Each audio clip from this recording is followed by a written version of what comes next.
What is up, everybody? We are back with another post from the deleted section of the Neville subreddit.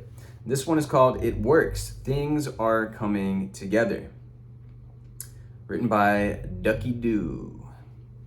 So, hey guys, I got my first big manifestation today using Neville techniques, and I wanted to make a separate post about it because there's some hidden gems that are happening around it too. So just yesterday, I made a post about getting rejected from a job really quickly after thinking I'd aced the interview.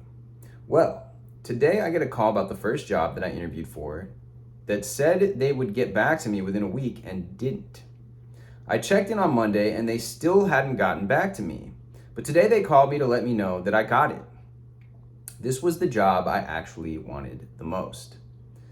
It's the perfect job for me. I knew it when I read the posting.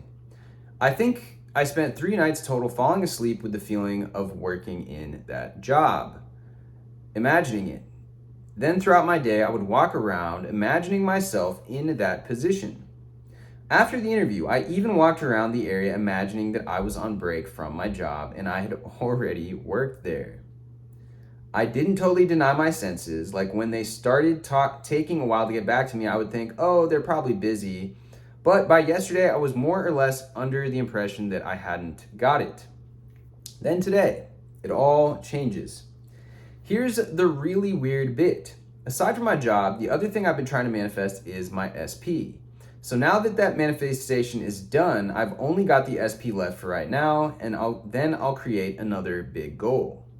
Well, after my rejection from that job yesterday that stung like a motherfucker because I thought I had employed Neville perfectly to get it, I couldn't fathom how I was rejected so quickly, too.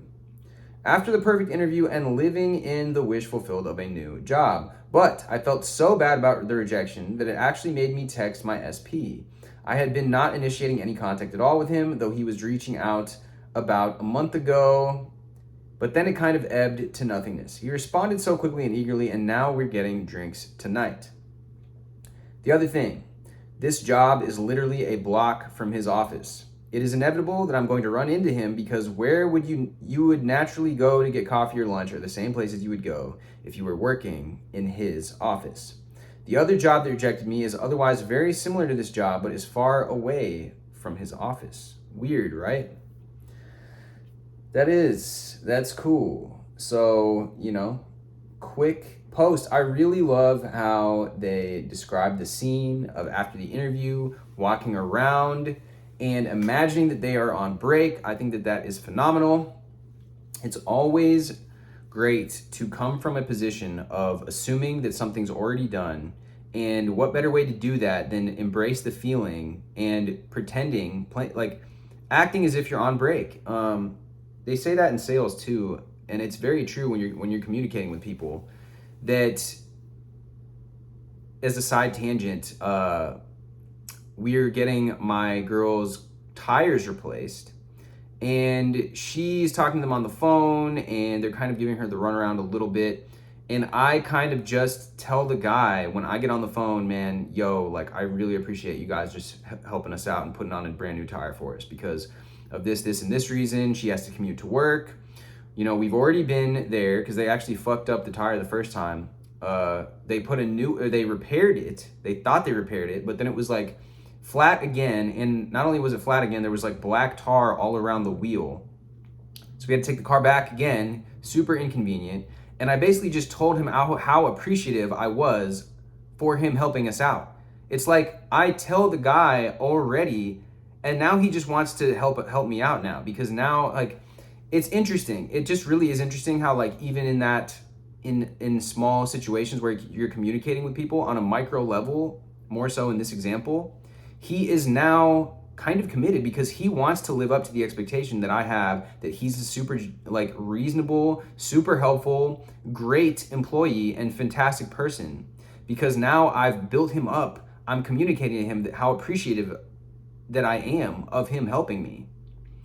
And so now he has incentive to live up to that. His self-image is at stake a little bit. And it's very interesting that you can use this as well to persuade people when you're communicating with them. But always coming from that assumption that the end is done already, that they have bought into your product, they have bought into you, they have bought into your service, they already like you. That is extremely helpful when manifesting, and it is a practical way to apply what we have going on in here. Anyways, guys, if you found value in this, drop me a like, drop me a comment, and hit me with a subscribe. We are closing in on 800 subscribers, and I am very, very excited to be presenting you with these lost posts. I know a lot of people find value in these posts, and I'm going through every single one of them until we get them all out here. I know it's easier to digest sometimes than sitting through and reading them yourself. That's why I'm here to deliver the information, and I hope it helps. I will catch you guys very, very soon.